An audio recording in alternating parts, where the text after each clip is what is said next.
नमस्कार, क्यूज के इस ऑनलाइन प्लेटफॉर्म पर मैं आपका स्वागत करता हूं, हार्दिक अभिनंदन करता हूं।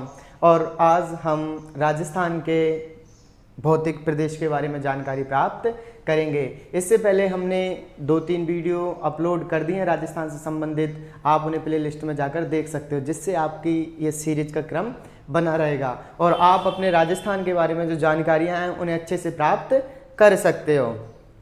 इसी सीरीज को आगे बढ़ाते हुए हम आज पढ़ने जा रहे हैं हमारे राजस्थान के भौतिक प्रदेश। हमारे राजस्थान के कितने भौतिक प्रदेश हैं? हम सभी को पता है कि हमारा राजस्थान एकमात्र ऐसा राज्य है जिसके अंदर आपको पर्वत भी देखने को मिलेंगे, पठार भी देखने को मिलेंगे, मैदान भी देखने को मिलेंगे और मरुस्थल भी देखने को मिलेगा। यानी all in one in Rajasthan, सभी का कॉम्बिनेशन हमारे राजस्थान के अंदर पाया जाता है। आप अगर बरसात का मजा लेना चाहते हो तो अरावली पर्वतमाला, आप अगर गर्मियों का आनंद लेना चाहते हो तो मरुस्थल में जाइए, आप अगर खेती का आनंद लेना चाहते हो तो पूर्वी मैदान में जाइए, और आप पठारों का आनंद लेना चाहते हो तो दक्षिण पूर्वी प्रदेश में जाइए। क्योंकि हमारे राजस्थान में सभी विविधताओं से भरा हुआ है और इसीलिए इसे कहा भी जाता है रंगीलो मारो राजस्थान।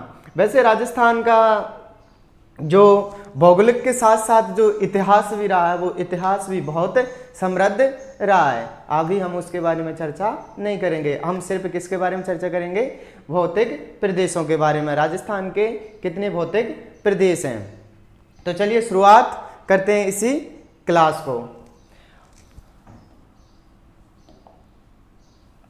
राजस्थान के भौतिक प्रदेशों के बारे में हम जानने वाले हैं। अब राजस्थान के भौतिक प्रदेशों को दो रूप से पढ़ा जाएगा, एक तो व्यक्तिगत मत के अनुसार और दूसरा भौगोलिक विभाजन के अनुसार, यानी कि जलवायु और उच्चावच के आधार पर इसे पढ़ा जाएगा। व्यक्तिगत मत के अनुसार प्रोफेसर BC मिश्रा ने वर्गीकरण किया था, और जो उच्चावच और जलवायु के आधार पर है उसे कितने आधारों पर बांटा गया है, इसके बारे में हम विस्तृत जानकारी हासिल करेंगे। तो सबसे पहले किसके अनुसार देखेंगे हम? सबसे पहले देखेंगे हम व्यक्तिगत मत के अनुसार। व्यक्तिगत मत के अनुसार किसने किया था? प्रोफेसर BC मिश्रा ने। प्रोफेसर BC मिश्रा ने हमारे राजस्थान को कितने भौतिक प्रदेशों में बांटा था? 7 भौतिक प्रदेशों में बांटा था। ये हमारा पहला बिंदु। दूसरा बिंदु रहेगा हमारा भौगोलिक आधार पर विभाजन। भौगोलिक आधार पर पहले बता चुका हूँ। इधर से चलते हैं हम मरुस्थल, अरावली पर्वत, पूर्वी मैदान और दक्षिण पूर्वी पठारी प्रदेश, या जिसे हम आड़ौती के पठार के नाम से भी जानते हैं। आज इन सब की जानकारी हम विस्तृत रूप में अध्ययन करने वाले हैं। आप बिना स्किप किए इस क्लास को देखिए, और इस क्लास से अगर आप नोट्स बना रहे हैं तो बहुत अच्छा है, आपको आगामी परीक्षाओं में इसका परिणाम देखने को मिलेगा। वैसे जब भी हमारे यहाँ क्लासों के माध्यम से पढ़ाया जा रहा है उसमें पूरा पर्याप्त जितना भी हमारा 100% है हम देने का प्रयास करते हैं। फिर भी अगर कहीं हमारे से 1-2 बिंदु रह जाते हैं तो उसके लिए हम क्षमा प्रार्थी हैं, क्योंकि मानवीय कारणों से कभी कभी कुछ बिंदु छूट जाते हैं। लेकिन यह है, इतना विश्वास है कि पढ़ाए हुए से कोई भी क्वेश्चन बाहर से नहीं आएगा, इसलिए हमारे साथ बने रहें। फिर हम भौगोलिक विभाजन पर कौन कौन से पढ़ेंगे? पहले मरुस्थल पढ़ेंगे, फिर अरावली पढ़ेंगे, फिर पूर्वी मैदान पढ़ेंगे, फिर दक्षिण पूर्वी पठारी प्रदेश है। अगर हम लोकेट करना चाहें मोटा मोटा, मरुस्थल, अरावली, पूर्वी मैदान और दक्षिण पूर्वी पठारी प्रदेश। 1, 2, 3, 4। अभी हाल ही में RO के एग्जाम में भी पूछा गया था कि राजस्थान को कितने भौतिक प्रदेशों में बांटा गया है, तो कितने में बांटा गया है? वहां पर ऑप्शन थे 4, 5, 6, 7। तो राजस्थान को भौतिक प्रदेशों में बांटा गया है 4 में। क्यों? क्योंकि वहां पर किसी व्यक्ति का नाम नहीं दिया था, इसलिए हमारा ऑप्शन था 4। अगर किसी व्यक्ति का प्रॉपर नाम देता तो उस आधार पर हम अलग अलग कर सकते थे, लेकिन जब नाम नहीं दे और सीधा पूछा जाता है कि भौगोलिक आधार पर या भौतिक विभाजन में राजस्थान को कितने प्रदेशों में बांटा है, तो 4 प्रदेशों में बांटा है।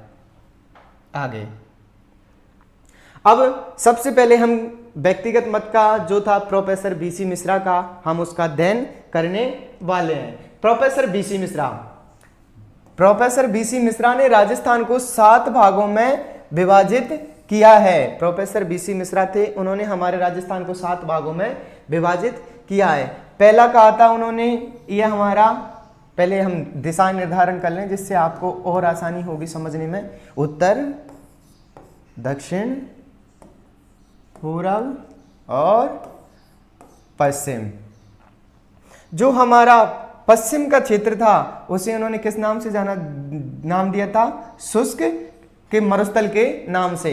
दूसरा उन्होंने नहरी प्रदेश, यानी जो हमारे ऊपर का गंगानगर हनुमानगढ़ वाला क्षेत्र है उसे नहरी प्रदेश के नाम से जाना जाता है। उसके बाद में उन्होंने बताया था अर्ध शुष्क मरुस्थल, यानी कि शुष्क मरुस्थल के थोड़ा सा आगे चलते हैं हम पूर्व की ओर, ये पश्चिम तो ये पूर्व की ओर, तो जो मरुस्थल है वो कौन सा है? अर्ध शुष्क मरुस्थल।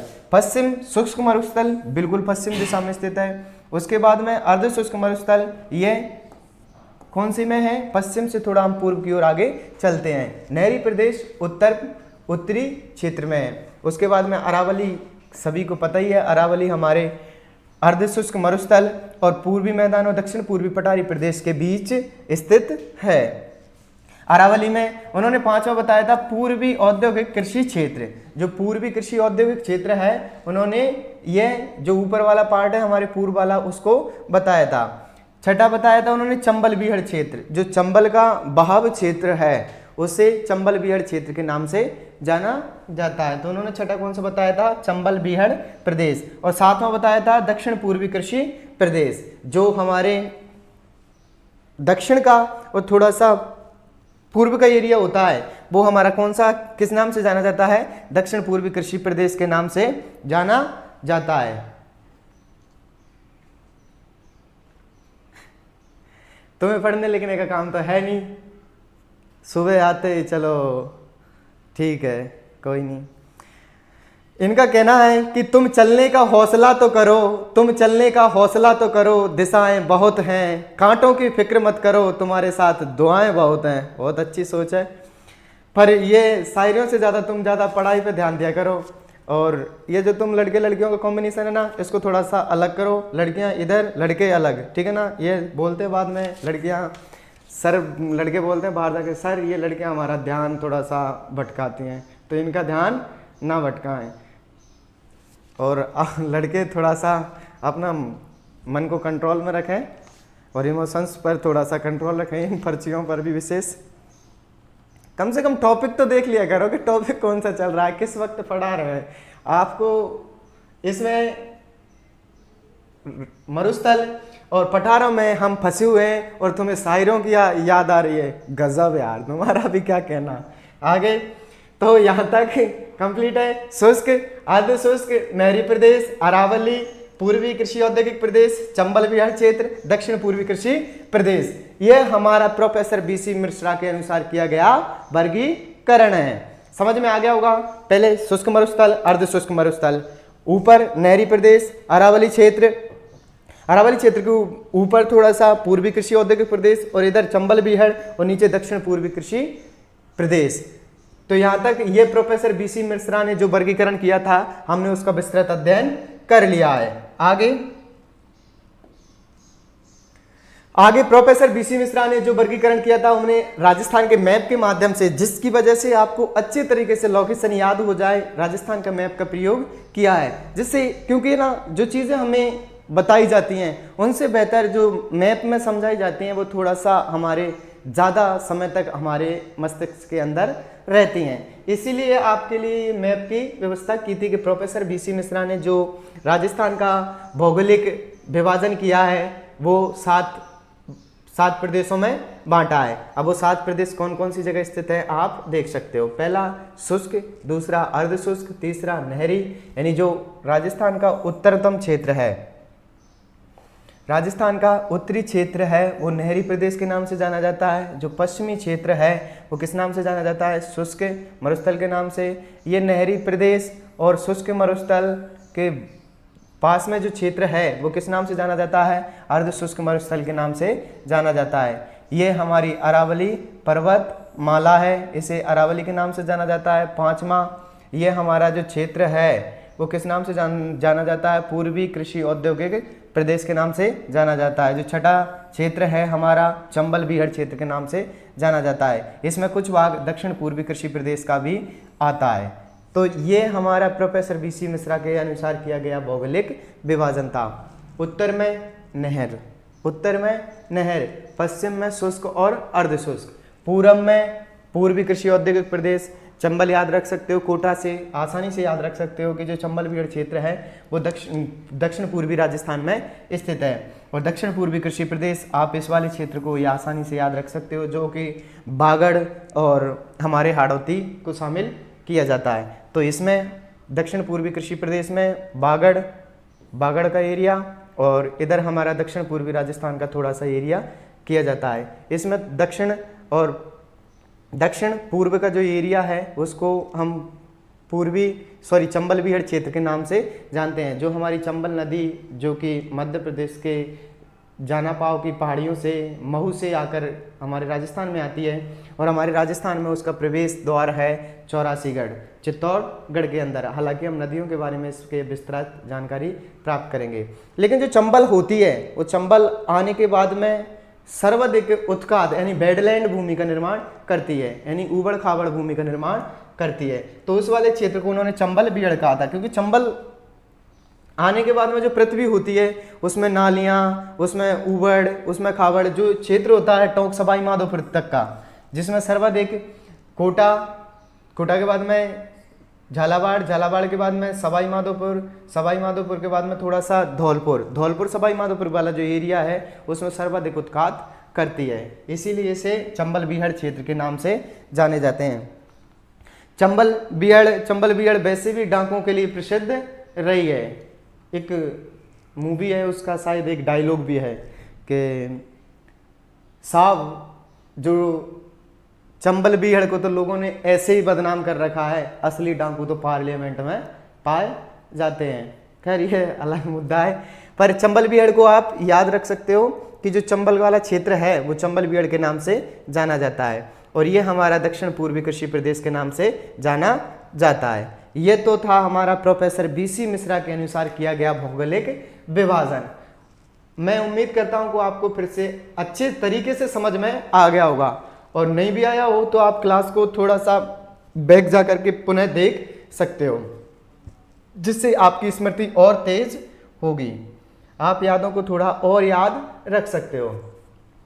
अब हम, ये तो था व्यक्तिगत मत के अनुसार, अब हम पढ़ेंगे भौगोलिक विभाजन, यानी किसी का मत नहीं है। राजस्थान में हम वर्षा के आधार पर, जलवायु, उच्चावच के आधार पर जानेंगे कि राजस्थान की स्थिति कैसी है। तो उसके लिए भौगोलिक विभाजन पर उच्चावच और जलवायु के आधार पर मैंने पहले ही बता दिया आपको कि राजस्थान को 4 प्रदेशों में बांटा है। इधर हमारा मरुस्थल, फिर उसके बाद में अरावली, और फिर उसके बाद में पूर्वी कृषि औद्योगिक प्रदेश, और इधर दक्षिण पूर्वी पठार या हाड़ौती का पठार। तो हम राजस्थान का जो भौगोलिक आधार पर था, उच्चावच और जलवायु के आधार पर हम राजस्थान का अध्ययन कर रहे थे। उसमें हमने मरुस्थल को अच्छे से जान लिया, उसके बाद में अरावली को, और उसके बाद में मैदानों को, और फिर पठार को। हमने मरुस्थल को जो 2 प्रदेशों में, 2 विभागों में बांटा गया था, शुष्क और अर्धशुष्क, उन दोनों के बारे में विस्तृत जानकारी हासिल कर ली है। उसके बाद में अरावली को और फिर मैदान को। हमारे राजस्थान के अंदर हमें वो सभी चीज़ें, आपको यहाँ पर पठार भी देखने को मिल जाएंगे, अरावली पर्वत भी देखने को मिलेगा, आपको मरुस्थल भी देखने को मिलेंगे, आपको मैदान भी देखने को मिलेगा, यानी all in one in Rajasthan. तो राजस्थान में आपको ये सभी चीज़ें देखने को मिल जाएंगी। हमने इससे पहले प्रोफेसर BC मिश्रा का जो व्यक्तिगत मत के आधार पर विभाजन किया था उन्होंने, उसको हमने बहुत ही विस्तृत में अध्ययन कर लिया। उसके बाद में हमने भौगोलिक आधार पर, अभी जो RO का एग्जाम हुआ था उसमें क्वेश्चन पूछा गया था। उन्होंने क्वेश्चन पूछा था कि राजस्थान को कितने भौतिक प्रदेशों में बांटा गया है। अब स्टूडेंट कंफ्यूज थे, क्योंकि किसी ने 4, किसी ने 5, उसका ऑप्शन था 4, 5, 6, 3। अब उन्होंने सिर्फ ये पर्टिकुलर किसी का नाम देकर नहीं पूछा था, उन्होंने सिर्फ यही पूछा था कि भौतिक प्रदेशों को कितने भागों में बांटा है।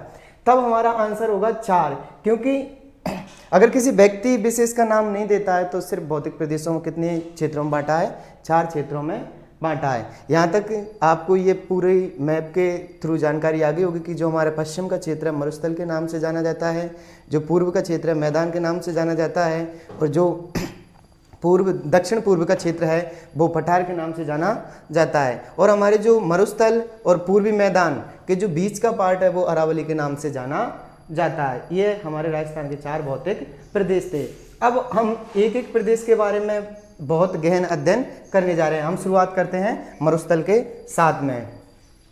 जैसा कि हमें पता है कि हमारे यहाँ राजस्थान का जो पश्चिमी प्रदेश है उसमें जो मरुस्थल है वो पहले श्राप माना जाता था, साप माना जाता था राजस्थान के लिए। ये कहा जाता था कि ये साप है, लेकिन अब वही साप एक नई उन्नति, जैसे उसमें पेट्रोलियम क्षेत्रों का उत्खनन हुआ है, उसी क्षेत्र में आप देखने को जाते हो तो जो नहरी प्रदेश होने की वजह से जो रेगिस्तान वाला क्षेत्र था आज कृषि क्षेत्र में परिवर्तित होता जा रहा है। वही जो क्षेत्र था जो हमारे लिए शाप था आज वरदान बनते जा रहा है। पहले जब ये मरुस्थल के बारे में सॉन्ग सुना जाता था, जैसे भोजपुरी वाले सॉन्ग सुनते होंगे कि वन्ना बागा में झूला डाला रहे, तो उस वक्त वो सोचते होंगे कि राजस्थान में तो मरुस्थल है, आखिर इनके यहाँ वन कैसे आए। तो उनको ये पता नहीं कि हमारे राजस्थान में वनों के साथ में अरावली प्रदेश भी है, वन भी है, मैदान भी हैं और पठार भी हैं। तो ये हमारा जो मरुस्थल था जिसे पहले हम अभिशाप के रूप में जानते थे, आज वो ही हमारे लिए वरदान साबित हो रहा है। आज हम इस मरुस्थल का बिल्कुल गहन अध्ययन करने वाले हैं। तो सबसे पहले मरुस्थल, जैसा कि मरुस्थल हमने देख लिया हमारे राजस्थान के कौन से पार्ट में स्थित है, तो हमारे राजस्थान के पश्चिम वाले हिस्से में हमारा मरुस्थल स्थित है। ये हमारा मरुस्थल है।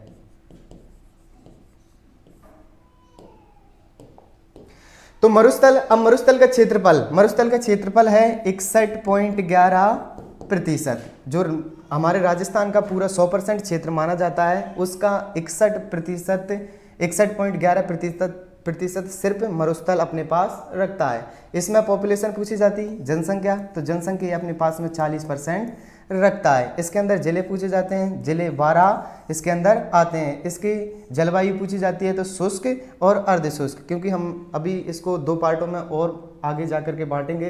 तो ये शुष्क और अर्धशुष्क हम अच्छे से जानेंगे कि शुष्क क्यों है, अर्धशुष्क क्यों है। यहाँ की मिट्टी पूछी जाती है तो वो है रेतीली, या जिसे हम बलुई मिट्टी के नाम से जानते हैं। यह हमारे राजस्थान का जो पश्चिमी मरुस्थल है उसके बारे में थोड़ी सी जानकारी थी। इसका क्षेत्रफल 61.11%, जनसंख्या 40% और जिसके अंदर जिले 12 आते हैं।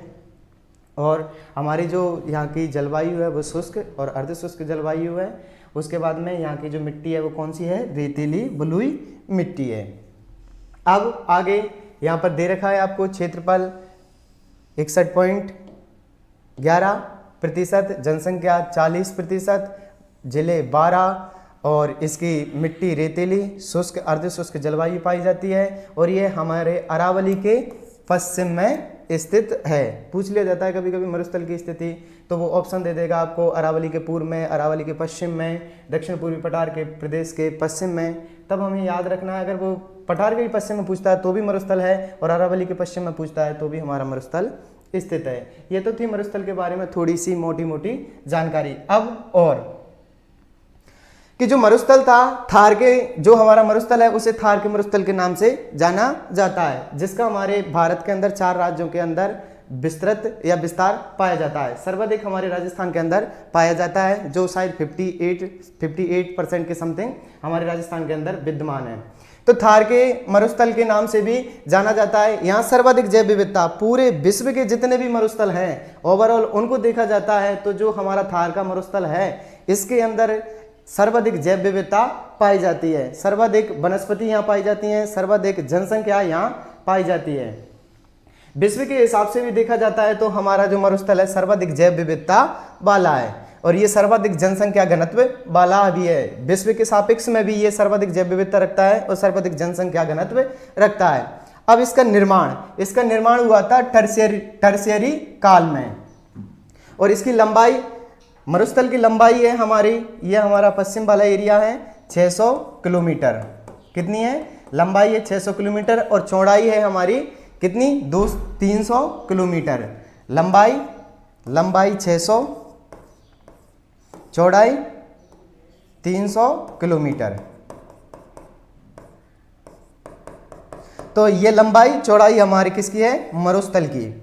अब इसकी औसत ऊंचाई है 200 से 300 मीटर, क्षेत्रफल है 1,75,000 वर्ग किलोमीटर। अब इसका ढाल पूछा जाता है, तो ढाल है उत्तर पूर्व से दक्षिण पश्चिम, उत्तर पूर्व से दक्षिण पश्चिम। ये हमारा उत्तर, ये हमारा पूर्व, उत्तर पूर्व से दक्षिण पश्चिम की ओर क्या है, इसका ढाल है। यानी राजस्थान का जो ढाल है वो उत्तर पश्चिम से दक्षिण पश्चिम की ओर है। तो यहां तक हो गया। थार के मरुस्थल के नाम से जाना जाता है। विश्व में सर्वाधिक जैव विविधता पाई जाती है, विश्व में सर्वाधिक जनसंख्या पाई जाती है। इसका जो ढाल है वो उत्तर पूर्व से दक्षिण पश्चिम में पाया जाता है। इसका जो इसकी लंबाई है 600 किलोमीटर है, चौड़ाई 300 किलोमीटर है और औसत ऊंचाई 300 मीटर तक है। यानी जो हमारा मरुस्थल है उसकी औसत ऊंचाई 300 मीटर तक पाई जाती है। तो ये तो थी हमारी थार के मरुस्थल की जानकारी। इससे पहले हमने पढ़ लिया कि थार के मरुस्थल में 61.11% जो राजस्थान का हिस्सा रखता है, 40% जनसंख्या निवास करती है, 12 जिले आते हैं, रेतीली बलुई मिट्टी है, जलवायु शुष्क और अर्ध शुष्क है। इसके बारे में हमने पढ़ लिया था। अब आगे, अब हम मरुस्थल को दो भागों में बांटते हैं। पहले देखा था हमने कि इसकी जलवायु शुष्क और अर्ध शुष्क है, तो अब उसी का हम अध्ययन करेंगे कि जो मरुस्थल है उसको हम दो पार्टों में डिवाइड कर लेते हैं। पहला तो शुष्क मरुस्थल, दूसरा अर्ध शुष्क मरुस्थल। ये वाला क्षेत्र हमारा शुष्क मरुस्थल के नाम से जाना जाता है, ये वाला क्षेत्र अर्ध शुष्क मरुस्थल के नाम से जाना जाता है। अब शुष्क मरुस्थल क्यों है? क्योंकि यहाँ पर 0 से 20 सेंटीमीटर बारिश होती है। जो बारिश होती है यहाँ पर वो कितनी होती है? 0 से 20 सेंटीमीटर के मध्य होती है। अब अर्ध शुष्क में 20 से 40 सेंटीमीटर बारिश पाई जाती है। ये तो हो गया हमारा शुष्क वाला और ये हो गया हमारा अर्ध शुष्क वाला। याद रखना 0 से 20 सेंटीमीटर शुष्क वाले में बारिश होती है, 20 से 40 सेंटीमीटर अर्ध शुष्क वाले में शामिल होती है। अरावली प्रदेश में 40 से 60 सेंटीमीटर बारिश होती है, पूर्वी मैदान में 60 से 80 सेंटीमीटर बारिश होती है और जो दक्षिण पूर्वी पठार है, थोड़ा सा दक्षिण का एरिया और थोड़ा सा हाड़ौती वाला क्षेत्र, उसमें 80 से लेकर 120 सेंटीमीटर तक बारिश होती है। हमारे जो सिरोही है उसमें सर्वाधिक बारिश होती है। पर आपको याद रखना इधर सब में 0 से 20 जोड़ा, यहाँ से 20 जोड़ा, यहाँ से 20 जोड़ा, यहाँ पे 20 जोड़ा। सिर्फ इस वाले क्षेत्र में आपको क्या करना है? 40 ऐड करना है। अब ये तो था हमारा शुष्क और अर्ध शुष्क। अब शुष्क में भी दो पार्ट होते हैं, एक तो बालू का स्तूप युक्त और मुक्त। युक्त और मुक्त यानी कि जिनमें बालू का स्तूप पाए जाते हैं वो तो हो गया युक्त और जिसमें नहीं पाए जाते वो होते हैं मुक्त। तो युक्त जब रेगिस्तान है तो युक्त भी अधिक होगा। याद रखना बालू का स्तूप युक्त, जब रेगिस्तान ही अधिक है हमारे पास में तो क्या होगा? बालू का स्तूप भी अधिक होंगे। यानी बालू का स्तूप युक्त है 58.5% और मुक्त क्षेत्र है 41.5%, दोनों को मिलाएं तो 100%। और ये हमारे शुष्क मरुस्थल में पाए जाते हैं। आगे, अब बालू का स्तूप मुक्त प्रदेश, सबसे पहले हम उनको पढ़ लेते हैं मुक्त, क्योंकि मुक्त थोड़े से कम है, युक्त ज्यादा है। बालू का स्तूप मुक्त प्रदेशों में सबसे पहले जैसलमेर, बाड़मेर, जोधपुर, ये तीन जिले में विशेषकर नाम पोखरण, बालोतरा और फलोदी, इनका नाम लिया जाता है। यानी कि जो स्थान है पोखरण, बालोतरा और फलोदी, ये बालू का स्तूप मुक्त प्रदेश है, यहाँ पर बालू के स्तूप नहीं पाए जाते। विशेषकर जो बालोतरा है आजकल इसको नए डिस्ट्रिक्ट्स के रूप में घोषित किया जा सकता है, ऑफिशियल घोषणा हो चुकी है, लेकिन अभी तक सरकार के द्वारा कोई ऑफिशियल नोटिफिकेशन या इनका भौगोलिक वर्गीकरण नहीं किया गया है, इसलिए हम अभी इसे बाड़मेर के अंदर ही पढ़ेंगे। आगे है हमारा बालू का स्तूप युक्त, ये तो था मुक्त। मुक्त याद कैसे रखें? मुक्त यानी आजाद, और दूसरा युक्त यानी साथ। यानी बालू के स्तूप पाए जाते हैं वो तो युक्त और जिसमें नहीं पाए जाते वो मुक्त, यानी मुक्त है वो आज़ाद है, उसके अंदर कुछ भी नहीं है। तो ये तो था हमारा बालू का स्तूप मुक्त वाला प्रदेश। अब युक्त वाला प्रदेश, पवन के द्वारा मिट्टी का, ये पवन है, ये पवन के द्वारा मिट्टी का निक्षेपण, यानी मिट्टी को यहाँ से उठा करके मिट्टी को यहाँ लेके आ गए, मिट्टी को यहाँ से उठाया, ये हमारी पवन है, और पवन के द्वारा इस मिट्टी को उठा करके यहाँ पर पटक दिया गया या निक्षेपण कर दिया गया। तो ये निक्षेपण किस नाम से जाना जाता है? ये निक्षेपण जाना जाता है बालू का स्तूप के नाम से, इन्हें हम सैंड डून्स कहते हैं, बालू का स्तूप कहते हैं, क्योंकि पवन के द्वारा जब मिट्टी का निक्षेपण किया जाता है और यहाँ पर मिट्टी को ला करके रख दिया जाता है, तो ये क्या कहलाते हैं? बालू का स्तूप। क्या कहलाते हैं? बालू का स्तूप, यानी सैंड डून्स, जिससे बालू का स्तूप का निर्माण होता है। अब बालू का स्तूप सर्वाधिक तो जैसलमेर में पाए जाते हैं, लेकिन सभी प्रकार के बालू का स्तूप पूछा जाता है तो जोधपुर के अंदर पाए जाते हैं। सर्वाधिक किस जिले में पाए जाते हैं? जैसलमेर में। अगर पूछा जाता है कि सभी प्रकार के बालू का स्तूप कहाँ मिलते हैं, तो वो जोधपुर के अंदर मिलते हैं। ये तो था हमारे मुक्त और युक्त। सबसे पहले पढ़ा था हमने कौन सा वाला? बालू का स्तूप मुक्त प्रदेश। मुक्त प्रदेश में पोखरण, बालोतरा और एक और फलोदी के बारे में हमने जाना था कि यहाँ पर जो बालू का स्तूप मुक्त क्षेत्र पाया जाता है।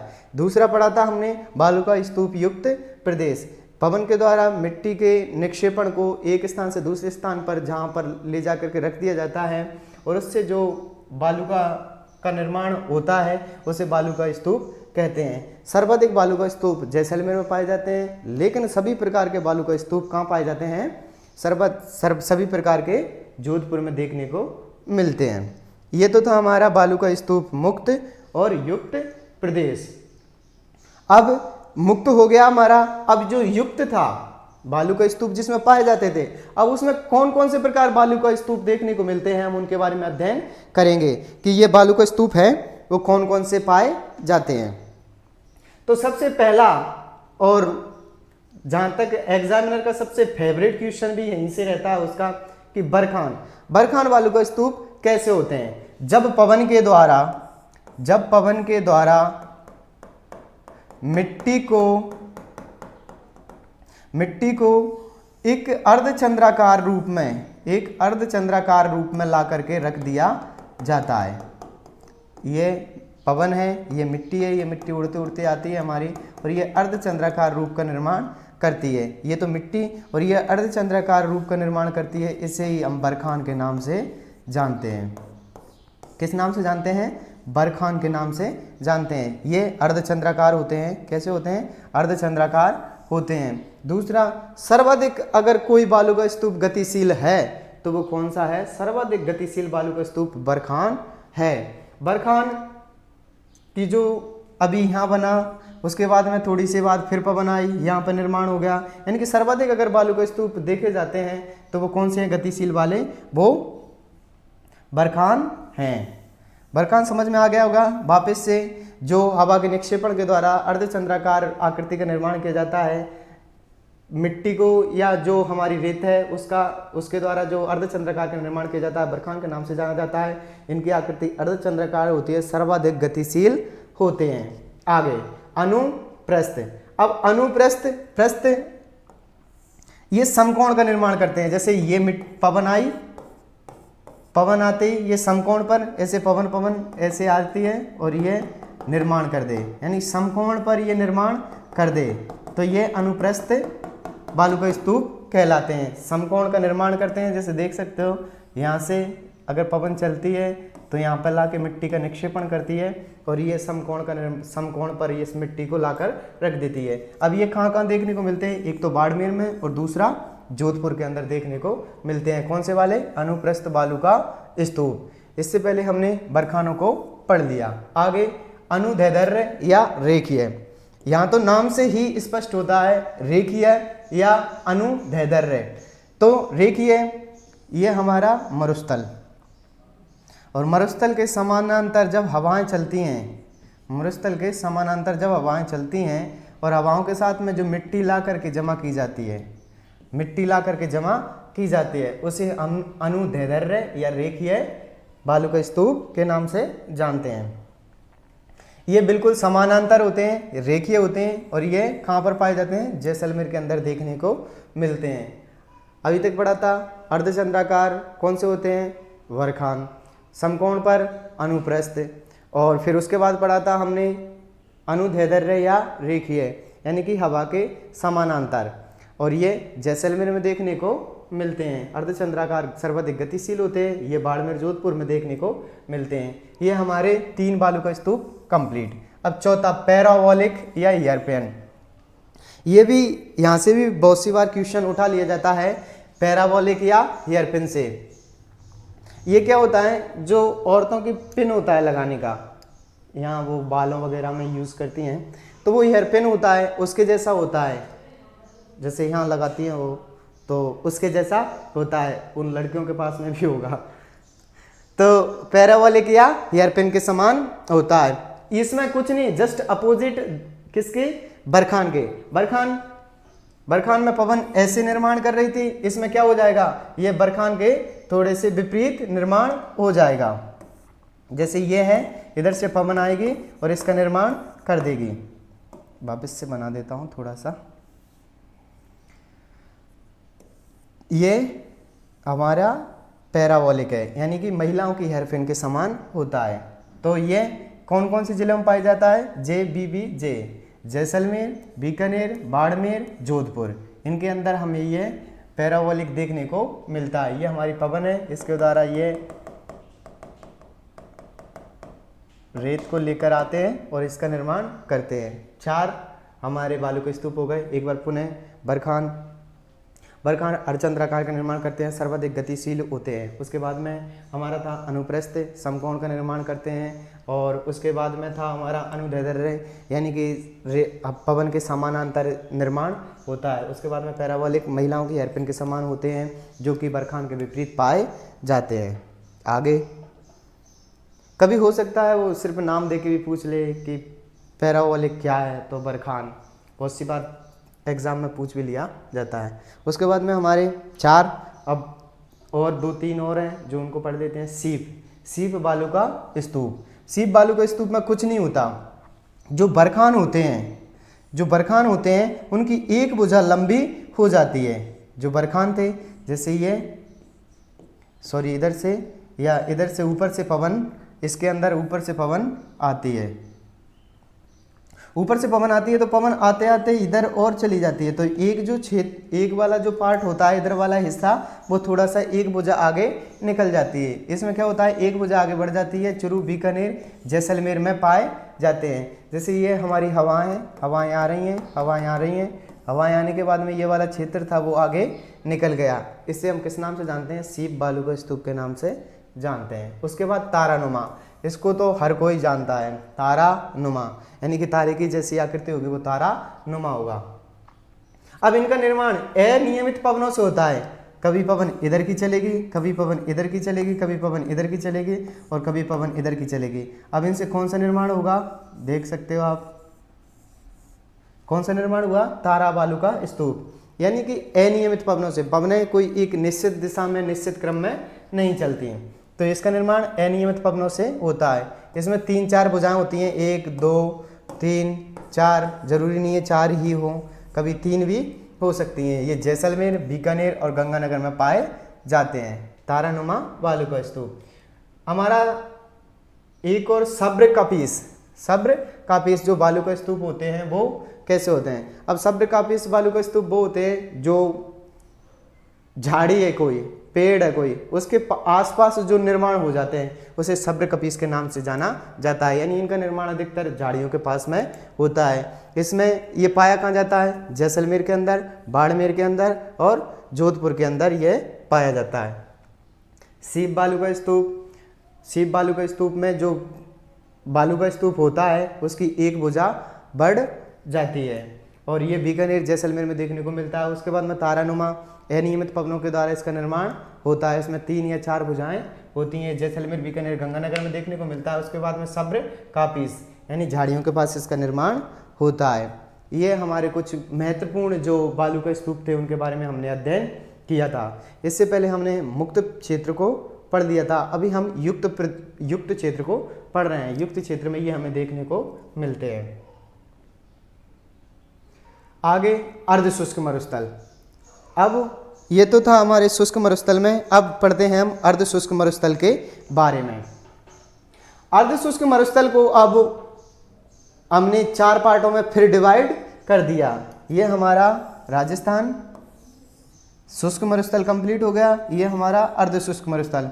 अब इस अर्ध शुष्क मरुस्थल को भी क्या किया हमने, 4 पार्टों में डिवाइड कर दिया। जैसे इस वाले को घग्गर बैसिन के नाम से जाना जाता है, उसके बाद में दूसरा ये वाला क्षेत्र है वो शेखावाटी के नाम से जाना जाता है, ये वाला क्षेत्र नागौर उच्च भूमि के नाम से जाना जाता है, और ये वाला लूनी प्रदेश के नाम से जाना जाता है। यानी जो अर्ध शुष्क मरुस्थल था उसके पुनः हमने 4 पार्ट कर दिए। अब हम इन 4 पार्टों का अध्ययन करेंगे। 4 पार्ट कौन कौन से? सबसे उत्तर में घग्गर बैसिन, गंगानगर हनुमानगढ़ में इसका विस्तार पाया जाता है। दूसरा शेखावाटी, जो अंतःप्रवाही नदियाँ बहती है यहाँ से, कांतली, उसके बारे में अध्ययन करेंगे। उसके बाद में नागौर उच्च भूमि के बारे में, और लूनी बैसिन। इन अर्ध शुष्क को 4 प्रदेशों में बांट दिया। अब हम एक एक प्रदेश को आसानी से अच्छे से पढ़ते हैं। तो सबसे पहले घग्गर बैसिन हमारे राजस्थान के उत्तर में स्थित गंगानगर और हनुमानगढ़ वाले क्षेत्र में जो घग्गर नदी का प्रभाव क्षेत्र है उसे हम घग्गर बैसिन के नाम से जानते हैं। जो इसका प्रभाव क्षेत्र है उसमें इस घग्गर बैसिन में इसको नाली या पाट के नाम से जाना जाता है। स्थानीय भाषा के लोग वहां पर नाली या पाट का नाम दे देते हैं। आगे यहाँ पर जो मृदा पाई जाती है वो चिकनी और जालौर मृदा देखने को मिलती है। यह तो कौन सा था हमारा उत्तर का घग्गर बैसिन में गंगानगर हनुमानगढ़ में पाया जाता है। चिकनी जालौर मृदा देखने को मिलती है। स्थानीय लोग इसे घग्गर बैसिन का जो पार्ट है उसे नाली या पाट के नाम से जानते हैं। उसके बाद में शेखावाटी अंतःप्रवाह। शेखावाटी में आप सभी को पता होगा चुरू, सीकर और झुंझुनू वाला जो क्षेत्र आता है वो शेखावाटी अंतःप्रवाह के नाम से जाना जाता है। इसमें मुख्यतः रूप से एक नदी बहती है कांतली। कौन सी? कांतली नदी का प्रभाव क्षेत्र है। अब इसमें 2-4 जो वर्ड पूछे जाते हैं, क्वेश्चन में उठा लिए जाते हैं कि जोहड़ क्या होता है। तो शेखावाटी क्षेत्र में जो कच्चे कुएं होते हैं उन्हें हम जोहड़ के नाम से जानते हैं। उसके बाद में सर होते हैं तालाब, यानी कि जो तालाब अस्थायी पानी के द्वारा अस्थायी तालाबों का निर्माण कर दिया जाता है उन्हें हम सर के नाम से जानते हैं। एक होता है बीड़, एक तो होती है बीहड़, जो चंबल वाला क्षेत्र है वो बीहड़, और ये है बीड़ है घास। क्या है? घास। दूसरा तोरावाटी, जो कांतली का प्रभाव क्षेत्र है, कांतली का प्रभाव क्षेत्र है उसे किस नाम से जाना जाता है? तोरावाटी के नाम से जाना जाता है। यहाँ पर जो घास पाई जाती है वो कौन सी पाई जाती है? भीड़ घास पाई जाती है। जो तालाब होते हैं उनको सर के नाम से जाना जाता है, और जो कुएं होते हैं उनको जोहड़ के नाम से जाना जाता है। ये हमारे शेखावाटी प्रदेश का क्षेत्र था। शेखावाटी में फिर से पुनः पढ़ लेते हैं। जोहड़ कच्चे कुओं को कहा जाता है, सर तालाबों को कहा जाता है, भीड़ घास पाई जाती है, और तोरावाटी कांतली के प्रभाव क्षेत्र को कहा जाता है। इससे पहले हमने घग्गर बैसिन को पढ़ा था। घग्गर बैसिन में के जो क्षेत्र है उसे नाली या पाट के नाम से जाना जाता है। चिकनी जालौर मृदा पाई जाती है, और सर्वाधिक कपास भी हमारे इन्हीं 2 जिलों के अंदर की जाती है। अब आगे नागौर उच्च भूमि के बारे में, जो हमारे नागौर से लेकर के जो अजमेर है उस क्षेत्र को शामिल किया जाता है, क्योंकि नागौर जो उच्च भूमि है उसमें हमें फ्लोरेसिस की मात्रा देखने को मिलती है। यानी एक बांका पट्टी देखने को मिलती है, जिसे बांका पट्टी या कुबड़ पट्टी के नाम से जानते हैं। ये बांका पट्टी या कुबड़ पट्टी क्या होती है? यहाँ का जो जल होता है उस जल के अंदर फ्लोरेस की मात्रा अधिक होती है, और ये फ्लोरेस की मात्रा अधिक होने के कारण जो इंसान की जो हड्डियाँ होती हैं वो हड्डियाँ क्या करने लग जाती हैं? धीरे धीरे गलने लग जाती हैं। इसकी वजह से इंसान जो उसकी ऊंचाई होती है वो पर्याप्त नहीं हो पाती, और ऊंचाई उसकी क्या हो जाती है? कम हो जाती है। वो ठिगना हो जाता है, बांका हो जाता है, इसीलिए इसको नाम दे दिया गया बांका पट्टी, जो नागौर से अजमेर के मध्य स्थित है।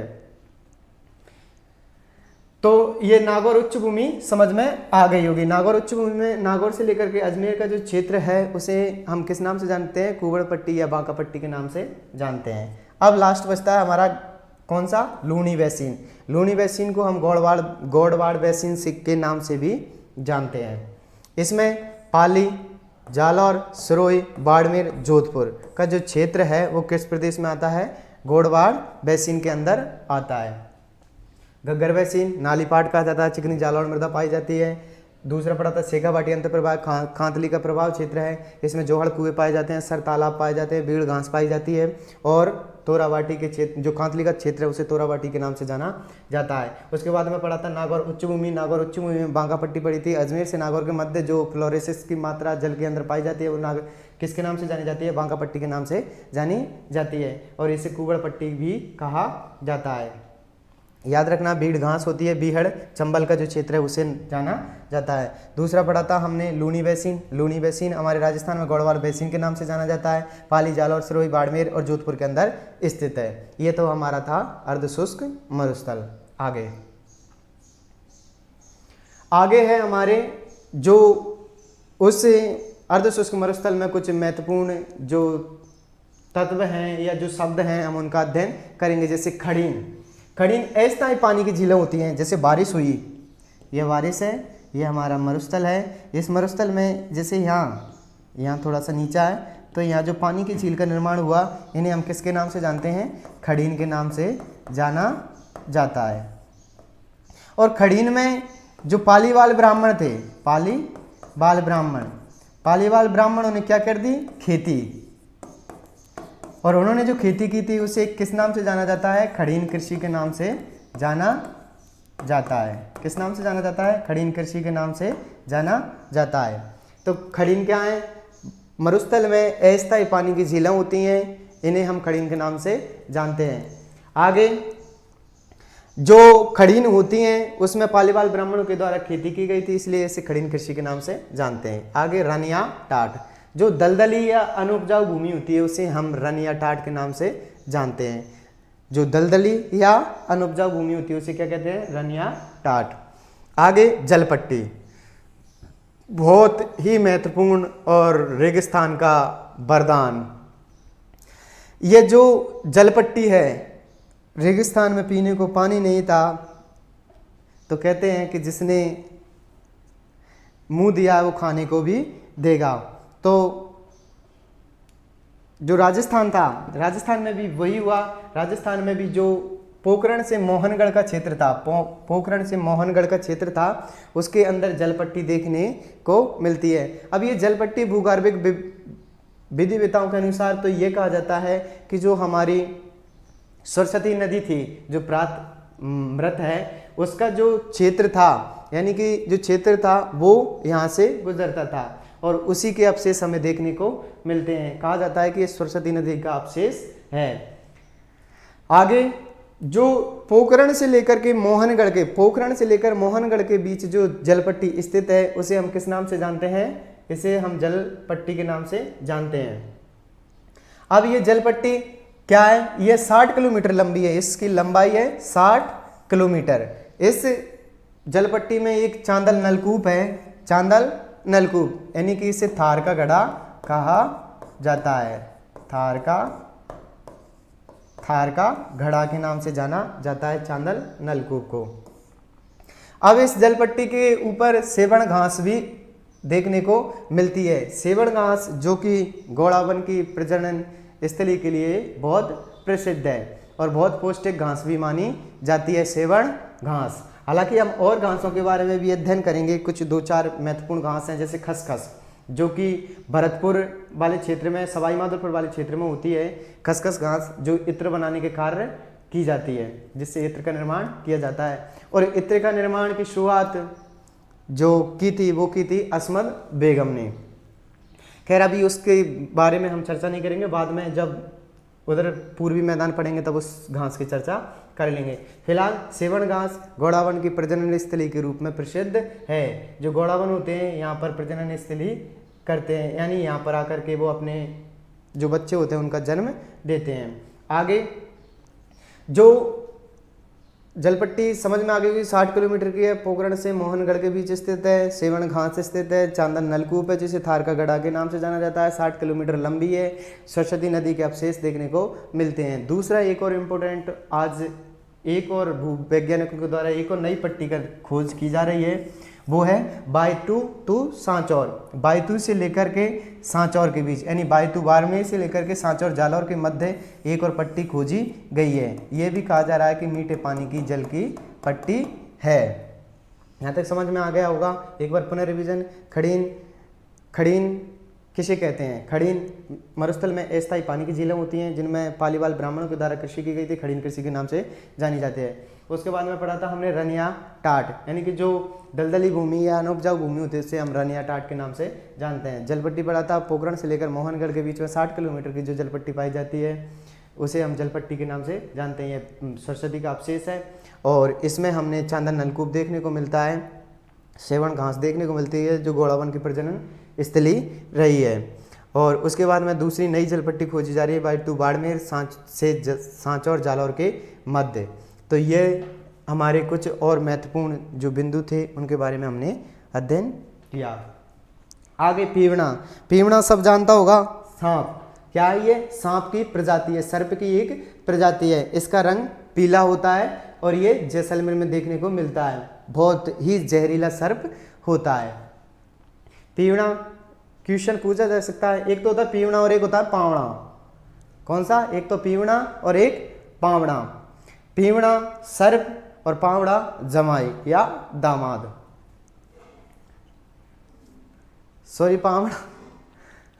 पावड़ा किसी का जमाई, दामाद किसी का जमाई और किसी का घराड़ा। तो वो तो होता है पावड़ा और ये होता है पीवड़ा, हालांकि दोनों को काम ही डसने का है। तो ये तो सर्प की प्रजाति है और इसका रंग पीला होता है और जैसलमेर के अंदर देखने को मिलता है। ये सर्वाधिक जहरीला सर्प होता है। दूसरे धौरे। धौरे होते हैं जो लहरदार बालू का स्तूप होते हैं, जो लहरदार बालू का स्तूप होते हैं उन्हें धौरे के नाम से जाना जाता है। जैसे ये ऐसे निर्माण करते हैं, लहरदार बालू का स्तूप होते हैं, उन्हें हम किसके नाम से जानते हैं? धौरे के नाम से जानते हैं। धरियन गतिशील बालू का स्तूप, जैसे अभी यहाँ बना, इसके बाद में यहाँ बना, इसके बाद में यहाँ बना। जो गतिशील बालू का स्तूप होते हैं उन्हें किस नाम से जाना जाता है? धरियन के नाम से जाना जाता है। लहरदार बालू का स्तूपों को धौरे के नाम से, और जो गतिशील बालू का स्तूप होते हैं उन्हें हम धरियन के नाम से जाना जाता है। एक और जो महत्वपूर्ण है हमारे रेगिस्तान में वो है आकलवुड फॉसिल पार्क, जो कि जैसलमेर के अंदर स्थित है। इसको जीवाश्म उद्यान के नाम से भी जाना जाता है। यह जीवाश्म उद्यान के नाम से जाना जाता है, जैसलमेर के अंदर स्थित है और यहाँ पर जुरासिक काल यानी कि 18 करोड़ वर्ष पूर्व यहाँ पर जो लकड़ी के प्राचीनतम लकड़ी के साक्ष्य हैं वो प्राप्त हुए हैं। अब जो वो लकड़ियाँ थीं वो इतने साल से ज़मीन के अंदर थीं कि वो उनका क्या बन गया? पाषाण यानी कि पत्थर के रूप में मिली हैं। तो यहाँ पर आकलवुड फॉसिल पार्क की स्थापना की गई जिसे जीवाश्म उद्यान के नाम से जाना जाता है, जैसलमेर के अंदर है। और जुरासिक काल यानी 18 करोड़ वर्ष पूर्व की यहाँ पर साक्ष्य देखने को मिलते हैं, यानी लकड़ियाँ यहाँ पर प्राप्त होती हैं। पीवड़ा सर्प होता है, धौरे लहरदार बालू का स्तूप होते हैं, धरियन गतिशील बालू का स्तूप होते हैं, आकलवुड फॉसिल पार्क जीवाश्म उद्यान होता है जो जैसलमेर के अंदर स्थित है। आगे है बाप बोल्डर। बाप बोल्डर तो सभी जानते होंगे, जो बड़ी चट्टानें होती हैं उनमें से पत्थर जो टूट जाते हैं उन्हें हम बोल्डर के नाम से जानते हैं। जैसे ये चट्टान में से ये वाला टुकड़ा टूटा, ये वाला टुकड़ा टूटा और ये टुकड़ा रह गया तो इसे हम क्या नाम से जानने लग जाते हैं? बोल्डर, यानी पत्थर होता है, पत्थर बोल्डर। निर्माण परमो कार्बोनिफेरस युग में। बाप बोल्डर का निर्माण कब हुआ था? परमो कार्बोनिफेरस युग में, यानी कि 2525 से लेकर के 28 करोड़ वर्ष पूर्व। ये कहाँ पाया जाता है? जोधपुर के अंदर पाया जाता है। इसका निर्माण हुआ था। कंकर पत्थर के अपसादों को बाप बोल्डर कहा जाता है। बाप एक जगह है,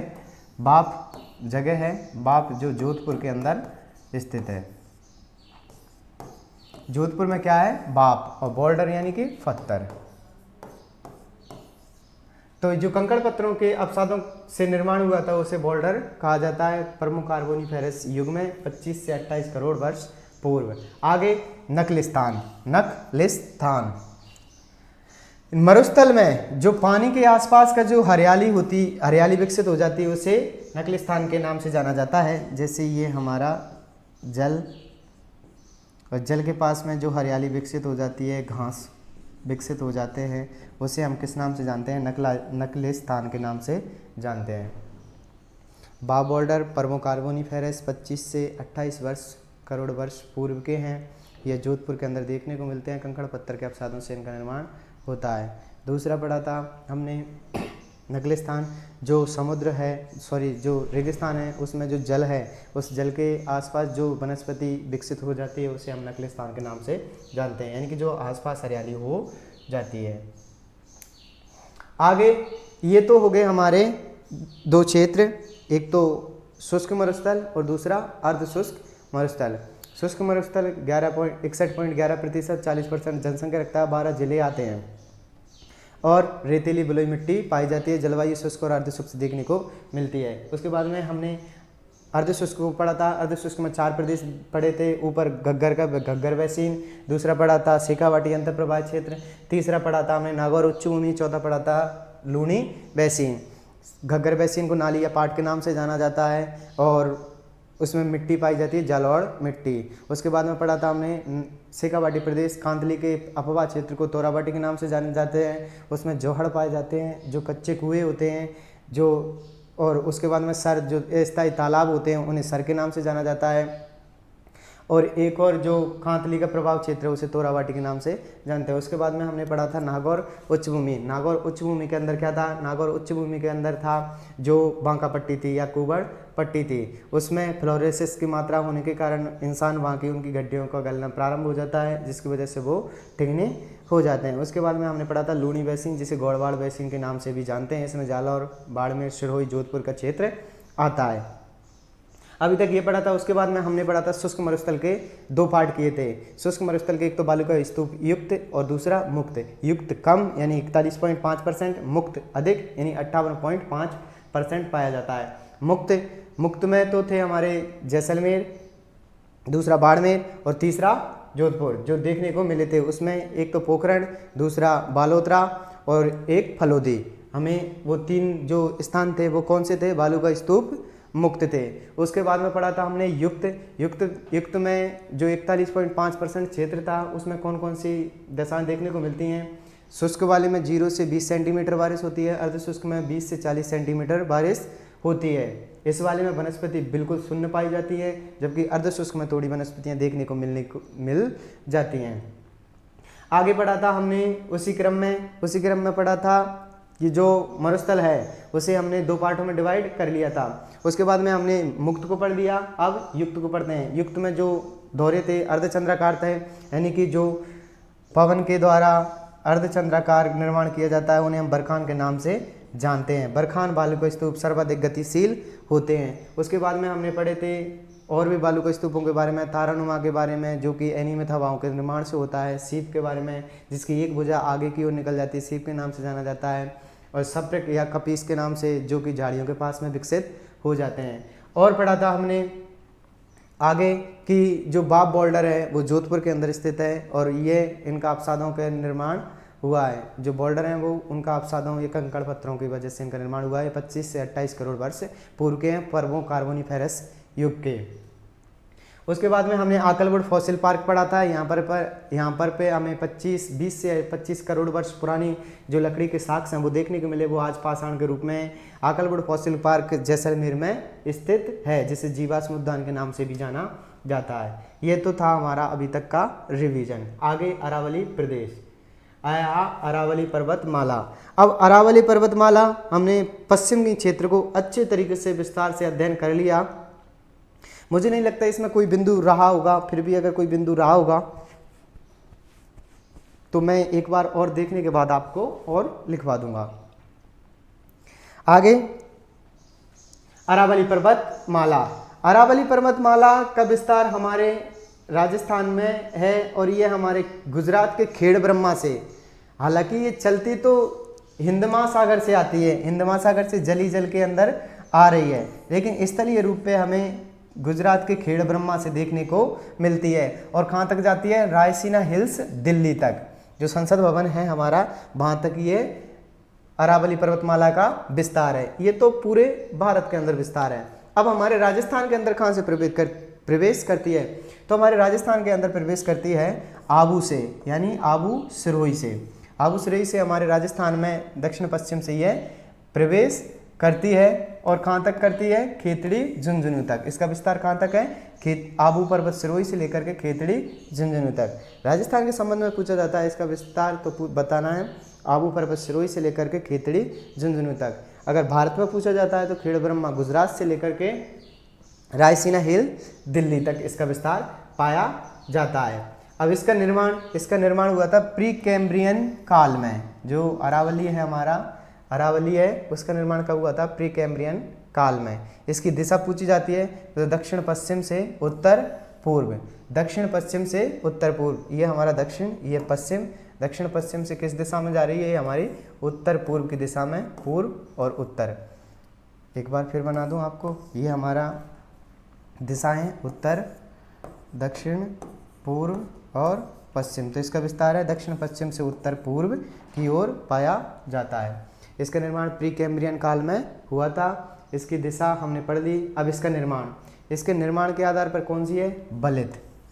और प्राचीन समय के आधार पर, निर्माण के आधार पर बलित है, प्राचीन समय के आधार पर अवशिष्ट है वर्तमान में। प्राचीन बलित अवशिष्ट पर्वतमाला के नाम से भी इसे जाना जाता है। तो ये तो था हमारे अरावली का थोड़ा सा मोटा सा जो आंकड़े थे उनको रखा था। इसमें एक और 692 किलोमीटर टोटल लेंथ यहाँ से लेकर के गुजरात के खेड़ ब्रह्मा से लेकर रायसीना हिल्स दिल्ली तक के जो क्षेत्र है उसमें इसकी लंबाई है 692 किलोमीटर।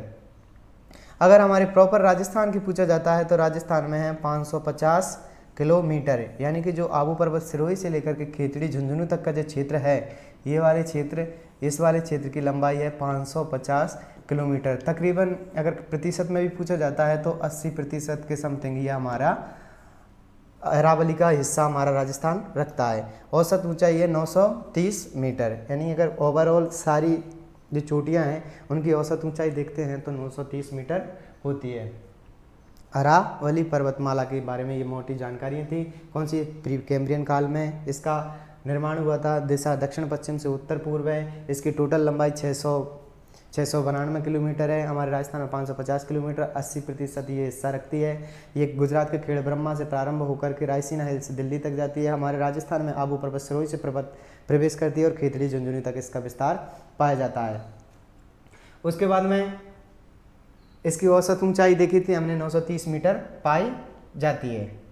आगे अब इस अरावली को भी अध्ययन की दृष्टि से हमने 3 पार्टों में डिवाइड कर दिया। जो हमारी अरावली थी उसे हमने 3 भागों में बांट दिया। कौन कौन सी में? पहली तो दक्षिणी अरावली, किस वाले क्षेत्र में बांटा? दक्षिणी अरावली में। दूसरा मध्य अरावली, किस वाले क्षेत्र में बांटा? मध्य अरावली। तीसरा बांटा था उत्तरी अरावली। अभी हम जो हमारी अरावली पर्वतमाला उसको 3 भागों में डिवाइड कर दिया। दक्षिण वाले को दक्षिणी अरावली के नाम से, उत्तर वाले को उत्तरी अरावली के नाम से, और इन दोनों के बीच में मध्य है उसे हम मध्य अरावली के नाम से जाना जाता है। अब क्वेश्चन पूछ लेता है कभी कभी दक्षिणी अरावली की सबसे ऊंची पर्वत चोटी मध्य अरावली की या उत्तरी अरावली की, तो बताना है। अगर दक्षिणी की पूछता है तो गुरु शिखर। ओवरऑल सब में ऊंची चोटी भी गुरु शिखर ही है, जिसकी 1722 या 1727 मीटर ऊंचाई है और ये सिरोही के अंदर स्थित है। 1727, कभी कभी कोई वहाँ पर जो मंदिर बना हुआ है उसको काउंट कर लेता है तो 1727 आ जाती है, नहीं 1722 मीटर। आपको दोनों आंकड़े याद रखना है, दोनों आंकड़े कभी साथ में नहीं देगा। तो दक्षिणी अरावली की सबसे ऊंची चोटी कौन सी है? गुरु शिखर, सिरोही के अंदर स्थित है। 1722 मीटर या 1727 मीटर इसकी ऊंचाई है। ये ना केवल दक्षिणी की, अगर पूरे ओवरऑल भी पूछा जाता है तो सबसे ऊंची चोटी कौन सी है? गुरु शिखर। ये तो हो गई हमारी दक्षिणी अरावली की कौन सी? सबसे ऊंची पर्वत चोटी। उसके बाद में हम ऊपर चलते हैं मध्य अरावली की ओर। किसकी ओर चलते हैं? मध्य अरावली की ओर। ये वाला जो क्षेत्र है वो मध्य अरावली के नाम से जाना जाता है। अब मध्य अरावली में सबसे ऊंची चोटी मोरमजी या टोडगढ़, जिसकी ऊंचाई है 934 किलोमीटर। और मोरमजी या टोडगढ़ कहाँ है? अजमेर के अंदर स्थित है। मध्य अरावली की सबसे ऊंची चोटी मोरमजी या टोडगढ़ के नाम से जानी जाती है, जो कि अजमेर के अंदर स्थित है। इसकी ऊंचाई 934 किलोमीटर है। आगे चलते हैं हम, एक और देख लेते हैं। इसमें एक और चोटी है जो महत्वपूर्ण पूछ ली जाती है, तारागढ़। तारागढ़ जो अजमेर के अंदर स्थित है वो कितनी है? 873 मीटर। मध्य अरावली की दो चोटियां याद रखनी है, मोरमजी टोडगढ़ 934 किलोमीटर, दूसरी तारागढ़ अजमेर वाली 873 किलोमीटर। आगे उत्तरी अरावली। उत्तरी अरावली की जो सबसे ऊंची चोटी है वो है रघुनाथगढ़। रघुनाथगढ़ किस जिले में है? सीकर में। इसकी 1055 किलोमीटर की ऊंचाई है। तीनों पढ़ लिए हमने, दक्षिणी, मध्य और उत्तरी। दक्षिणी में गुरु शिखर 1722 से 1727 मीटर सिरोही के अंदर स्थित है। दूसरी मध्य अरावली की सबसे ऊंची चोटी है मोरमजी या टोडगढ़, जो कि जिसकी ऊंचाई कितनी है? जिसकी ऊंचाई है हमारी 934 किलोमीटर। ये मध्य अरावली की सबसे ऊंची पर्वत चोटी है। इसके बाद में एक और तारागढ़ पड़ी थी हमने, जो अजमेर के अंदर है, 873 किलोमीटर है। उत्तरी रघुनाथगढ़ सीकर। उत्तरी अरावली की सबसे ऊंची चोटी है रघुनाथगढ़ सीकर, जिसकी 1055 मीटर ऊंचाई है। अब जो हमारी दक्षिणी अरावली है, दक्षिणी अरावली को भी दो पार्टों में डिवाइड कर दिया। कौन कौन से वाले में? एक तो आबू पर्वत वाले में और दूसरा मेवाड़ अरावली में। आबू पर्वत की अगर देखा जाता है तो सबसे ऊंची चोटी कौन सी है? गुरु शिखर। और दूसरा मेवाड़ अरावली। मेवाड़ अरावली में जो उदयपुर वाला क्षेत्र है उसको सम्मिलित कर लिया। इसमें इसकी ऊंचाई कितनी है? इसकी ऊंचाई है 1431 मीटर। तो ये तो था हमारी अरावली का जो हमने जो डिवाइडेशन किया था उसका अध्ययन। आगे हम पढ़ेंगे कि जो ऊंचाई है, जो अरावली की सर्वाधिक ऊंचाई देखी जाती है तो किस जिले के अंदर पूछा जाता है? अरावली की सर्वाधिक ऊंचाई किस जिले के अंदर स्थित है? तो सिरोही के अंदर स्थित है। अरावली का सर्वाधिक विस्तार पूछा जाता है तो उदयपुर के अंदर स्थित है। सबसे कम ऊंचाई व सर्वाधिक विस्तार, सबसे कम ऊंचाई और सर्वाधिक विस्तार किस जिले में देखने को मिलता है? तो वो देखने को मिलता है हमें अजमेर के अंदर। अजमेर अभी हमने पढ़ा था मध्य अरावली के अंदर स्थित है। एक सेकंड,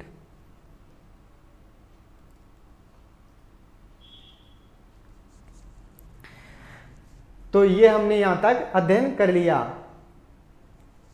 अरावली की सर्वाधिक ऊंचाई किस जिले में? सिरोही में। सर्वाधिक विस्तार उदयपुर में। सबसे कम ऊंचाई व विस्तार किसके अंदर पाया जाता है? अजमेर के अंदर देखने को मिलता है। अब जो अरावली की कुछ महत्वपूर्ण चोटियां हैं हम उनका अध्ययन करते हैं।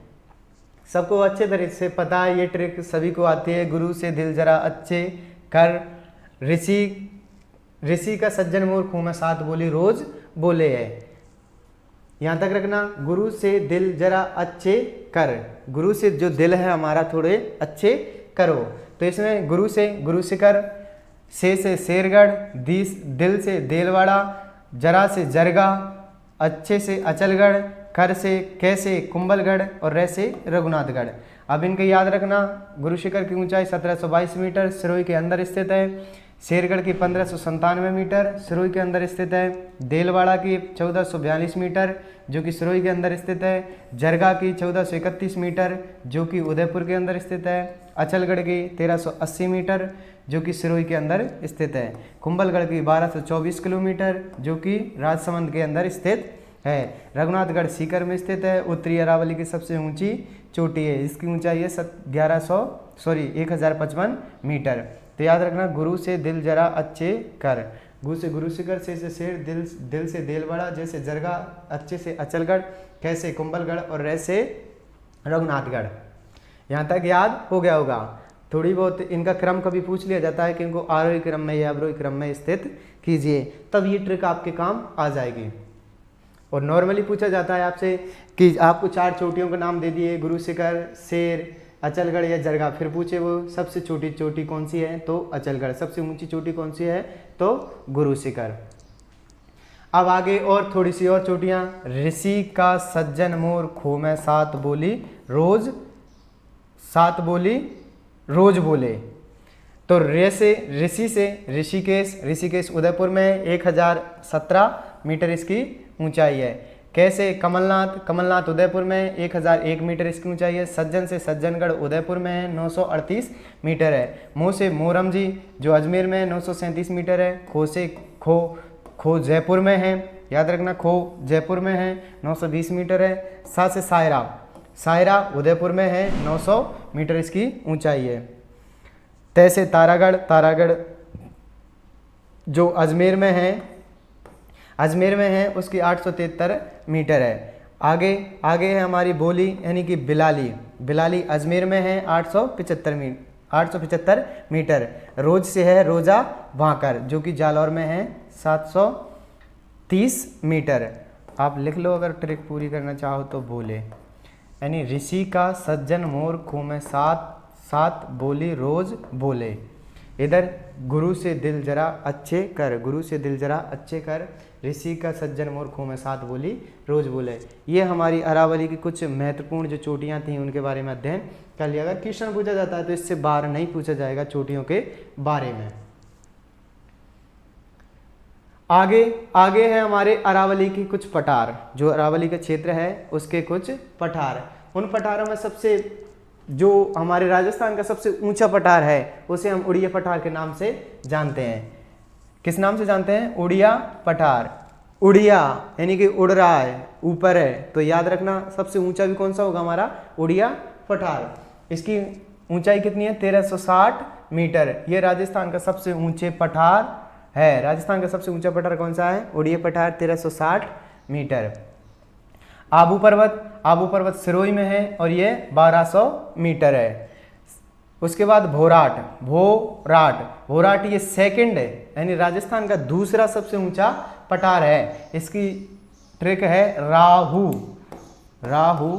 वैसे मैं ये ट्रिक को ज़्यादा रेफर नहीं करता क्योंकि वैसे ही याद करने के लिए मटेरियल बहुत ज़्यादा हो जाता है। जब ये ट्रिकें होती हैं तो हम एग्ज़ाम हॉल में बैठने के बाद में कंफ्यूज हो जाते हैं, फिर यहाँ की ट्रिक वहाँ लगाएंगे, वहाँ की ट्रिक वहाँ लगाएंगे, और बाहर जैसे ही एग्ज़ाम हॉल से बाहर निकले तो पहले तो अपने आप पर थोड़ा सा कॉन्फिडेंस रहता है। जैसे एग्ज़ाम हॉल से बाहर आए 110, जैसे एग्ज़ाम सेंटर से थोड़ा सा बस में बैठे 100, बस से फिर थोड़ा सा घर के लिए चले, घर तक चलने में 80 से 90, और घर पे आते आते थोड़े बहुत और कम हो जाते हैं। तो ये ट्रिकें थोड़ी सी हानिकारक भी होती हैं, पर कहीं जहाँ यूज़ हो जाती हैं, जहाँ पर थोड़े बहुत उनसे हिंट मिल जाती है तो यहाँ थोड़ा सा आसान काम भी कर देती हैं। पर मैं इन ट्रिकों को ज़्यादा रेफ़र नहीं करता, ज़्यादा महत्व नहीं देता। अब आप सोचते हुए होंगे सर आप ट्रिकें वगैरह क्यों नहीं लिखाते, तो मैं इसी वजह से नहीं लिखाता। आप मटेरियल पर फोकस कीजिए। इन ट्रिकों के माध्यम से आप कंफ्यूज हो जाओगे किस ट्रिक को किस में यूज़ करना है। तो यहाँ पर थोड़ा सा देख लेना, क्योंकि इसको मैंने क्यों बनाया, क्योंकि यहाँ पे क्या आ रहा है? रा। तो रा से याद आ जाएगा, अपन से पूछा जाता है भोराट का पठार, और सर्वाधिक यही पूछा जाता है कि भोराट का पठार स्थित कहाँ है। तो रा से राजसमंद, याद रखना, रा से राजसमंद, और ऊ से उदयपुर, यानी राजसमंद से उदयपुर के मध्य स्थित है। प्रॉपरली कोई नाम देता है तो कुंभलगढ़ गोगुंदा, गोगुंदा किस में है? उदयपुर में। कुंभलगढ़ राजसमंद में है। कहाँ पर है? राजसमंद के अंदर स्थित है, और इसकी ऊंचाई है 1225 मीटर। आगे है हमारा भोमट, भोमट उदयपुर के अंदर स्थित है। उदयपुर से लेकर के डूंगरपुर के जो क्षेत्र है उसके बीच में स्थित है कौन सा वाला? भोमट, जिसमें सर्वाधिक भील जनजाति का निवास क्षेत्र पाया जाता है। ये हमारे थे आज। मरुस्थल को हमने अच्छे से पढ़ लिया और अरावली को अच्छे से पढ़ लिया। आज 2 भौतिक प्रदेशों के बारे में हमने अच्छे से जानकारी प्राप्त कर ली। अब 2 भौतिक प्रदेश बचते हैं, उनको हम आगे की वीडियो में कंटिन्यू करेंगे। आप चाहो तो फिर से रिवीजन कर सकते हो। राजस्थान को 4 भौतिक प्रदेशों में बांटा है, मरुस्थल और अरावली, मैदान और पठार। हमने मरुस्थल को फिर पुनः 2 भागों में बांटा था, शुष्क मरुस्थल और अर्धशुष्क मरुस्थल। अच्छे से समझे ही लेते हैं। ये हमारा राजस्थान, ये शुष्क मरुस्थल, शुष्क, अर्धशुष्क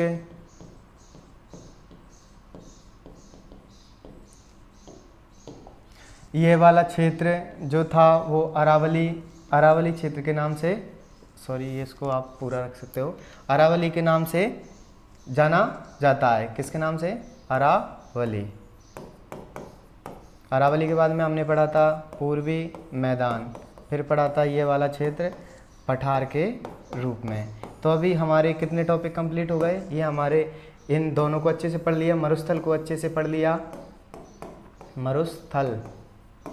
मरुस्थल को अच्छे से पढ़ लिया और अरावली से अच्छे से पढ़ लिया। अरावली के बारे में एक और फैक्ट बताना भूल गया कि यहाँ का क्षेत्रफल कितना है। क्षेत्रफल है 9% और जनसंख्या कितनी निवास करती है? 10%। मुख्यतः जिले पूछे जाते हैं तो 7 इसके अंदर स्थित हैं। ये हमारे थोड़ा सा इनको बताना मैं भूल गया था कि जो 9% क्षेत्र हमारे राजस्थान का रखता है, 10% जनसंख्या पाई जाती है और 7 जिले इसके अंदर आते हैं। इसके अंदर हमने मरुस्थल के अंदर देख लिए थे 12 जिले आते हैं, 61.11% हिस्सा रखता है, 40% जनसंख्या अपने पास रखता है, सर्वाधिक जैव विविधता पाई जाती है और सर्वाधिक जनसंख्या घनत्व भी इसी मरुस्थल में देखने को मिलता है। इसके बाद में इसमें पढ़ा था हमने युक्त क्षेत्र और दूसरा मुक्त क्षेत्र। युक्त तो था हमारा कितना था? 58.5% और मुक्त था हमारा 41.5%। इस मुक्त के अंदर हमने 3 जिलों के बारे में पढ़ा था। पहला जैसलमेर का पोखरण, बालोतरा बाड़मेर का, तीसरा फलोदी जोधपुर के बारे में कि ये जो क्षेत्र मुक्त प्रदेश है वो कौन कौन से स्थान पर पाया जाता है। दूसरा युक्त में हमने पढ़ा था कि उनमें कौन कौन से बालू का स्तूप देखने को मिलते हैं, जिसमें हमने अर्धचंद्राकार बरखान के बारे में पढ़ा था जो कि सर्वाधिक रेगिस्तान का अगर विस्तार कर रहा है तो वो सर्वाधिक उत्तरदायी है हमारा बरखान। उसके बाद में हमने पढ़ा था हेयरबॉलिक या पिन के समान, जो महिलाओं के पिन के समान वो बालू का स्तूप होते हैं, उन्हें हेयरबॉलिक के नाम से जाना जाता है या हेयर पिन कहा जाता है। आगे पढ़ा था हमने सब्र कापीस, जो झाड़ियों के पास में विकसित हो जाते हैं उन्हें सब्र कापीस के नाम से जानते हैं। और सभी प्रकार के बालू का स्तूप हमें कहाँ पर देखने को मिलते हैं? जोधपुर के अंदर देखने को मिलते हैं। यहाँ पर हमने मरुस्थल की जानकारी कर ली थी। उसके बाद में हमने अरावली प्रदेश के बारे में पढ़ा था। अरावली प्रदेश के बारे में और भी महत्वपूर्ण तत्व हैं कि यहाँ पर सर्वाधिक जैव विविधता भी पाई जाती है, सर्वाधिक खनिजों का उत्खनन भी किया जाता है। यहाँ पर 82 खनिज हैं जिनमें से 57 खनिज का उत्खनन किया जा रहा है। भंडारण 87 का है, लेकिन हमारे यहाँ पर उत्खनन कितने का किया जा रहा है? 57 का खनिज उत्खनन किया जा रहा है। ये जो जनजातियाँ हैं उनके लिए वरदान का रूप साबित होती है क्योंकि ये उन्हें रोजगार उपलब्ध करवाती है। कथोड़ी जनजाति को ये कत्था उपलब्ध करवाती है और तेंदू के पत्ते उपलब्ध करवाती है जिनका निर्माण बीड़ी निर्माण में किया जाता है। इसलिए अरावली का महत्व हमारे राजस्थान में बहुत ज़्यादा है। और दूसरा एक और है कि ये मरुस्थल के विस्तार को रोकती है। जैसे पश्चिमी मरुस्थल से अगर हवाएं चलती हैं, अगर हमारी ये अरावली नहीं होती तो ये मरुस्थल हमारा राजस्थान में पूरे में विस्तारित हो जाता, इसलिए मरुस्थल के विस्तार को भी रोकती है। उसके बाद में ये महान जल विभाजक रेखा है क्योंकि इसके बाद में यहाँ से 50 सेंटीमीटर जल रेखा से इधर वाले क्षेत्र में कम बारिश होती है, इधर वाले क्षेत्र में अधिक बारिश होती है। अगर बारिश का विस्तार पूछा जाता, हालांकि हम जलवायु के बारे में इसका अध्ययन अच्छे से करेंगे, फिलहाल यही रखना है कि जल विभाजक रेखा के रूप नाम से भी जानी जाती है। यहाँ तक हमने अरावली के बारे में अच्छे से विस्तृत जानकारी कर ली। इसमें 3 पार्ट किए थे, दक्षिणी अरावली, मध्य अरावली, उत्तरी अरावली। दक्षिणी अरावली की गुरु शिखर सबसे ऊंची चोटी, मध्य अरावली की मोरमजी या टोटगढ़ सबसे ऊंची चोटी और उत्तरी अरावली की रघुनाथगढ़ सबसे ऊंची चोटी थी। इन सभी के बारे में हमने अच्छे से अध्ययन कर लिया। मुझे आशा है कि आपको ये वीडियो या ये क्लास सबसे अच्छी लगेगी या आपको पसंद आएगी। वैसे मैंने कोई भी फैक्ट इसके अंदर छोड़ा नहीं है। इसमें थोड़े से और बच गए हैं। हमारे लसाड़िया का जो पठार है वो उदयपुर के अंदर स्थित है, उबड़ खावर पठार है और जैसलमेर झील के जो पूर्व में स्थित है। दूसरा मैसा का पठार चित्तौड़गढ़ में स्थित है। अरावली का महत्व हमने पढ़ दिया। खनिजों का अजायब कर जाता है, जल विभाजक रेखा है, मरुस्थल के प्रसार को रोकती है, अधिकांश नदियों का उद्गम होता है और जनजातियों की शरण स्थली के रूप में जानी जाती है। ये था आज का हमारा टॉपिक, आज जिसमें हमने राजस्थान के भौतिक प्रदेशों के बारे में गहन अध्ययन किया। आगे क्लास में हमारे 2 टॉपिक और हैं, पूर्वी मैदान और पठार, हम उनका अच्छे से विस्तृत करेंगे। अगर आपको ये वीडियो पसंद आती है तो इसे प्लीज़ लाइक करें, शेयर करें और चैनल को सब्सक्राइब करें। इसे अपने मित्रों के साथ साझा करें जिससे वो भी अपनी तैयारी को एक नया आयाम दे सकें। इसी के साथ जय हिंद, जय भारत। मिलते हैं अगली क्लास में।